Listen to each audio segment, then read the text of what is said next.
السلام علیکم ورحمۃ اللہ وبرکاتہ۔ آج ہم سورہ علم نشرح کا مطالعہ کریں گے۔ اس کی 8 آیات ہیں جن کا ترجمہ لے کر میں اس وقت حاضر ہوں، سماعت فرمائیے۔ اعوذ باللہ من الشیطان الرجیم، بسم اللہ الرحمن الرحیم۔ اے نبی صلی اللہ علیہ وسلم، کیا ہم نے تمہارا سینہ تمہارے لیے کھول نہیں دیا اور تم پر سے وہ بھاری بوجھ اتار دیا جو تمہاری کمر توڑے ڈال رہا تھا، اور تمہاری خاطر تمہارے ذکر کا آوازہ بلند کر دیا۔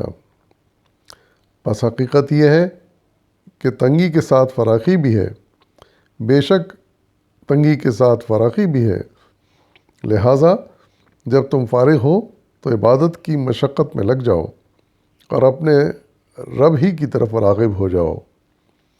صدق اللہ العظیم۔ اس میں پہلی اہم بات اللہ تعالیٰ نے ارشاد فرمائی ہے صلی اللہ علیہ وسلم کو مخاطب کر کے کہ ہم نے تمہارا سینہ کھول دیا۔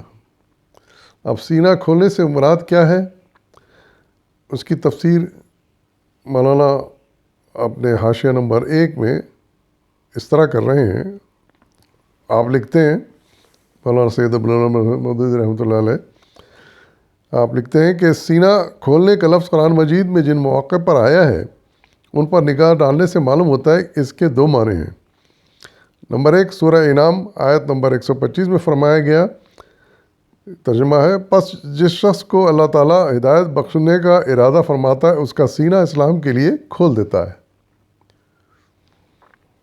ایک تو یہ معنی ہے سینے کھولنے کا۔ دوسرا سورہ زمر میں آیت نمبر 22 میں ارشاد ہوا ہے، ترجمہ ہے، تو کیا وہ شخص جس کا سینہ اللہ نے اسلام کے لیے کھول دیا ہو پھر وہ اپنے رب کی طرف سے ایک روشنی پر چل رہا ہو۔ یہ بھی آیت اسی سے متعلق، سینہ کھولنے سے متعلق۔ ان دونوں مقامات پر شرح صدر سے مراد ہر قسم کی ذہنی خلجان اور تردد سے پاک ہو کر اس بات پر پوری طرح مطمئن ہو جانا ہے کہ اسلام کا راستہ ہی برحق ہے، اور وہی عقائد، وہی اصول اخلاق و تہذیب و تمدن اور وہی احکام و ہدایات بالکل صحیح ہیں جو اسلام نے انسان کو دیے ہیں۔ سورہ شعراء میں آیت نمبر 12 اور 13 میں ذکر آیا ہے کہ حضرت موسیٰ کو جب اللہ تعالیٰ نبوت کے منصب عظیم پر معمور کر کے فرعون اور اس کی عظیم سلطنت سے جا ٹکرانے کا حکم دے رہے تھے تو انہوں نے عرض کیا، حضرت موسیٰ نے، میرے رب، میں ڈرتا ہوں کہ وہ لوگ مجھے جھٹلا دیں گے اور میرا سینہ تنگ ہو رہا ہے۔ اور سورہ طٰہٰ میں 25-26 آیت نمبر میں بیان کیا گیا ہے، یہ بات آئی ہے۔ اسی موقع پر حضرت موسیٰ نے اللہ تعالیٰ سے دعا مانگی کہ رب اشرح لی صدری ویسر لی امری، میرے رب میرا سینہ کھول دے اور میرا کام میرے لیے آسان کر دے۔ یہاں سینے کی تنگی سے مراد یہ ہے کہ نبوت جیسے کار عظیم کا بار سنبھالنے اور تنہ تنہ کفر کی ایک جابر و قاہر طاقت سے ٹکر لینے کی آدمی میں ہمت نہ پڑی ہو، اور شرح صدر سے مراد یہ ہے کہ آدمی کا حوصلہ بلند ہو جائے، کسی بڑی سے بڑی مہم پر جانے اور کسی سخت سے سخت کام کو انجام دینے میں بھی اسے تحمل نہ ہو، اور نبوت کی عظیم ذمہ داریاں سنبھالنے کی اس میں ہمت پیدا ہو جائے۔ غور کیا جائے تو محسوس ہوتا ہے کہ اس آیت میں رسول اللہ صلی اللہ علیہ وسلم کا سینہ کھول دینے سے یہ دونوں معنی مراد ہیں۔ یعنی جو پچھلی آیات میں یہ آیتیں آئی ہیں ان میں جو بات کہی گئی ہے اس سے مزید وضاحت ہو جاتی ہے کہ سینے کھلنے سے مراد کیا ہے۔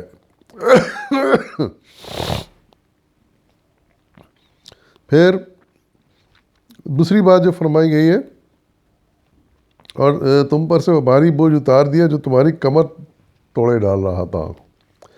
یہ بھاری بوجھ کیا تھا، اس بارے میں مولانا نے اپنی تشریح میں حاشیہ نمبر 2 میں تحریر کیا ہے۔ آپ لکھتے ہیں، بس درحقیقت اس آیت میں وزر کے صحیح معنی بھاری بوجھ کے ہیں، اور اس سے مراد رنج و غم و فکر و پریشانی کا وہ بوجھ ہے جو اپنی قوم کی جہالت کو دیکھ دیکھ کر آپ کی احساس طبیعت پر پڑ رہا تھا۔ آپ کے سامنے بت پوجے جا رہے تھے، شرک اور مشرکانہ اوہام اور رسوم کا بازار گرم تھا، اخلاق کی گندگی اور بے حیائی ہر طرف پھیلی ہوئی تھی، معاشرت میں ظلم اور معاملات میں فساد عام تھا، زورداروں کی زیادتیوں سے بے زور پس رہے تھے، لڑکیاں زندہ دفن کی جا رہی تھیں، قبیلوں پر قبیلے چھاپے مار رہے تھے، اور بعض اوقات 100 برس تک انتقامی لڑائیوں کا سلسلہ چلتا رہتا تھا۔ کسی کی جان، مال، آبرو محفوظ نہ تھی جب تک کہ اس کے پاس کوئی مضبوط جتھا نہ ہو۔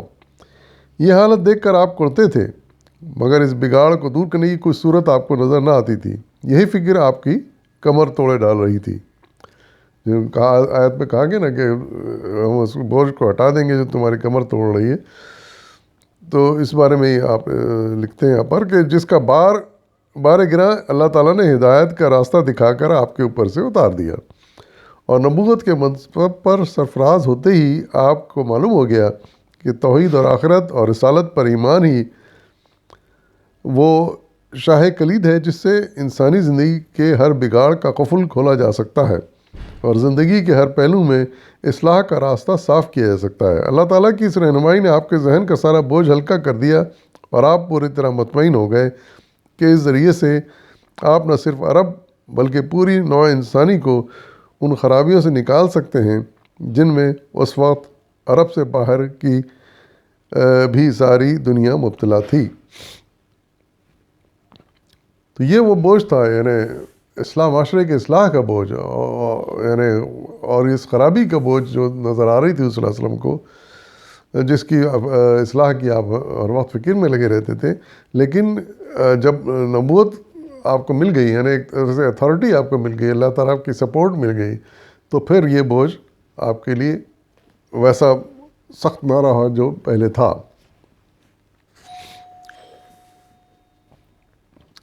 پھر اگلی بات فرمائی جا رہی ہے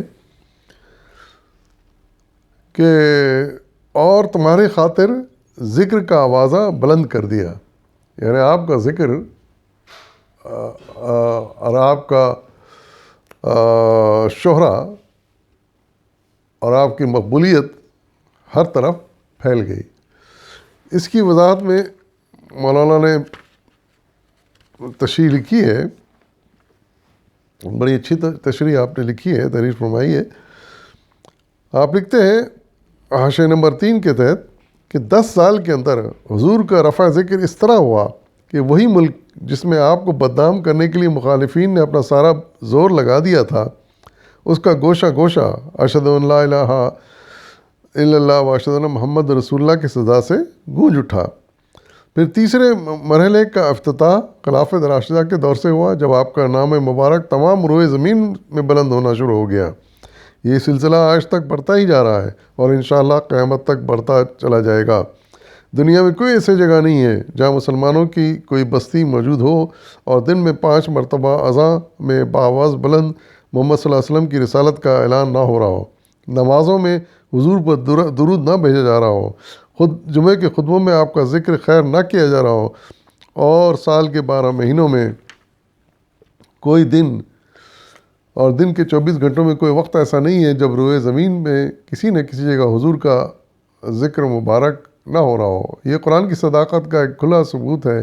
جس وقت نبوت کے ابتدائی دور میں اللہ تعالیٰ نے فرمایا وَرَفَعْنَا لَكَ ذِكْرَكَ، اس وقت کوئی شخص بھی اندازہ نہ کر سکتا تھا کہ یہ رفع ذکر اس شان سے اتنے بڑے پیمانے پر ہوگا۔ حدیث میں آیا ہے کہ حضرت ابو سعید خدری کی روایت ہے کہ رسول اللہ علیہ وسلم نے فرمایا جبرائیل میرے پاس آئے اور مجھ سے کہا میرا رب اور آپ کا رب پوچھتا ہے کہ میں نے کس طرح تمہارا رفع ذکر کیا ہے۔ میں نے عرض کیا کہ اللہ ہی بہتر جانتا ہے۔ انہوں نے کہا اللہ تعالیٰ کا ارشاد ہے کہ جب میرا ذکر کیا جائے گا تو میرے ساتھ تمہارا بھی ذکر کیا جائے گا۔ سبحان اللہ۔ یہ حدیث ابن جریر، ابن ابی حاتم، مسند ابو العلا، ابن منظر، ابن حبان، ابو نعیم میں آئی ہے۔ بات کی پوری تاریخ شہادت دے رہی ہے کہ یہ بات ہر برہم پوری ہوئی۔ یعنی حقیقت ہے کہ جو ان کا آپ کا نام بلند ہوا آپ کی نبوت کے بعد، وہ آج تک ماشاءاللہ بلند ہی ہوتا چلا جا رہا ہے. دنیا میں کونے کونے میں اسلام پھیل گیا ہے، دنیا کے ہر کونے میں، چاہے مشرق ترین میں ہو، جاپان میں، یا پھر امریکہ کے آخری کونے تک ہو، دنیا کے کسی حصے میں ہو، انٹارکٹیکا میں ہو یا شمال کے علاقوں میں ہو، تو یہ الحمدللہ وہاں نماز ہوتی ہے، اذاں ہوتی ہے، کہیں کم کہیں زیادہ، لیکن ہوتی ضرور ہے. اور اس کے اوپر پھر اس میں ضرور رسول اللہ صلی اللہ علیہ وسلم کا ذکر آتا ہے اور آپ کو درود بھیجا جاتا ہے. تو یہ وہ اللہ تعالیٰ نے اس طرح آپ کا ذکر بلند کیا اور یہ وعدہ پورا کر دیا جو اللہ تعالیٰ نے یہاں فرمایا کہ وَرَفَعْنَا لَكَ ذِكْرَكَ، ہم تمہارا ذکر بلند کر دیں گے. پھر ارشاد فرمایا جا رہا ہے کہ فَنَّ مَعَ الْعُسْرِ يُسْرًا، یعنی اس وقت چونکہ حضور صلی اللہ علیہ وسلم شروع میں بہت پریشان تھے اور بہت کفار سے ٹکراؤ ہر وقت رہتا تھا اور آپ کو مشکلات تھیں تبلیغ کی راہ میں، تو اللہ تعالیٰ آپ کو حوصلہ دے رہے ہیں کہ بے فکر رہو کہ ہر مشکل کے ساتھ اللہ تعالیٰ نے آسانی پیدا کی ہے. یہ اللہ تعالیٰ کا اصول ہے کہ ہر مشکل کے بعد آسانی ضرور دیتا ہے. تو یہ چند دن مشکل کے ہیں، یہ گزر جائیں گے، اس کے بعد تمہارے لیے آسانیاں ہی آسانیاں ہوں گی.